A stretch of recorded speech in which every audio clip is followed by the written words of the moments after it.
દમણ જિલ્લાના કચ્છી ગામ ઝરીફ પુલ પાસે આવેલા બિરસા મુંડા ચોક ખાતે ભગવાન બિરસા મુંડાની 150મી જન્મ જયંતિ જનજાતીય ગૌરવ દિવસ તરીકે ધામધૂમથી ઉજવાઈ હતી।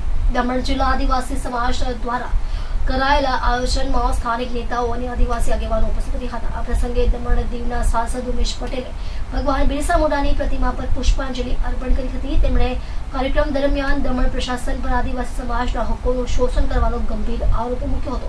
ઉલ્લેખનીય છે કે 2021માં ભારત સરકારે બિરસા મુંડાની જન્મજયંતિને જનજાતીય ગૌરવ દિવસ તરીકે ઘોષિત કરી આદિવાસી સમાજના બલિદાન અને સાંસ્કૃતિક વિરાસતને પ્રોત્સાહન આપવાનો સંકલ્પ લીધો હતો।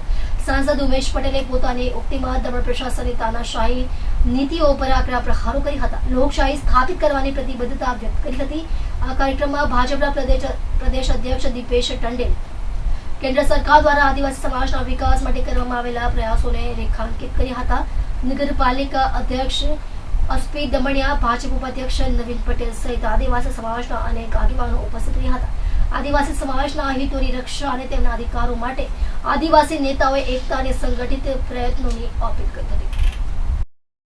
આજે બિરસા મુંડાજીની 150મી જન્મ જયંતિ છે 150મી, અને આજે જન્મ જયંતિના અવસરે આપણાને દેશના વડાપ્રધાન નરેન્દ્રભાઈ મોદીજીએ જે નારો આપ્યો છે આદિવાસી ગૌરવ દિવસ, આ આજે આદિવાસી ગૌરવ દિવસની અમે ઉજવણી જઈ રહ્યા છે દમણ આદિવાસી સમાજ દ્વારા। અને અહીં અત્યારે જે બિરસા મુંડા ચોક નામ આપ્યું છે સરકારે, પણ એમણે એમના લેખનમાં લખ્યું છે કે બિરસા મુંડા ચોક છે। અહીં આપણે બિરસા મુંડાની પ્રતિમા સાથે અમે જે અહીં સમાજના આગેવાનો, રાજકીય પક્ષોના આગેવાનો તેમજ દમણ પ્રશાસનના અધિકારીઓને સાથે બોલાવ્યા છે અને એમના સાથે અમે આજે આદિવાસી ગૌરવ દિવસ મનાવવા જઈ રહ્યા છીએ।